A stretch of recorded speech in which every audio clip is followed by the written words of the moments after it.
প্রত্যেকবারের এক প্রশ্ন, আর এই প্রশ্নের উত্তর আমার মতামত। প্রশ্নটাকে শুনে নিন। বামপন্থীদের গাছটা আর বড় হচ্ছে না কেন? গলাটা খুব চেনা চেনা লাগছে না? গলাটা হচ্ছে আমাদের এক খুব চেনা সাংবাদিকের। আমি সেই সাংবাদিককে একটা কথা জিজ্ঞাসা করছি, দাদা কিছু মনে করবেন না। 2011 সাল, 2008 সালের শেষের দিক থেকে 2009 সাল, 2010 সাল শুধুমাত্র পশ্চিমবঙ্গেতে দাঁড়িয়ে একটাই আওয়াজ উঠেছিল, পরিবর্তন পরিবর্তন পরিবর্তন।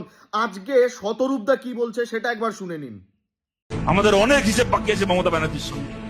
বিজেপির দৌড় আপনাদের দেখা হয়ে গেছে। আপনারা শুনলেন শতরূপদার বক্তব্য। কি আমি শতরূপদার বক্তব্যের উত্তরে একটা কথা বলতে চাই, সত্যি ছোট মুখে বড় কথার এখানে কোনো ব্যাপার নেই। ব্যাপারটা হচ্ছে 2011 সালের যে পরিবর্তনটাকে আমরা চেয়েছিলাম, আমি জানি না সেই পরিবর্তন কতটা কি এসছে না এসছে, কিন্তু তিলোত্তমাও কোশ্চেনের উত্তর চায়, তার মা বাবাও প্রশ্নের উত্তর চায়, হাজার হাজার এসএসসি প্রার্থী প্রশ্নের উত্তর চায়। উত্তরের জবাবটা কে দেবে?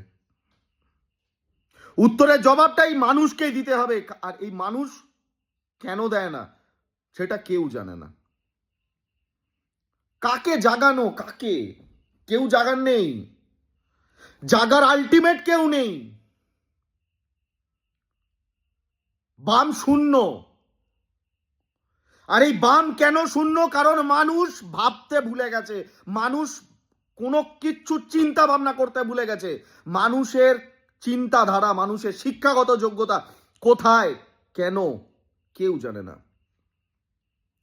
একদল আজকে চিল্লে বেড়াচ্ছে, বাংলার সব থেকে বড় অপোনেন্ট আজকের ডেটে চিল্লে বেড়াচ্ছে যে হিন্দু, মুসলিম,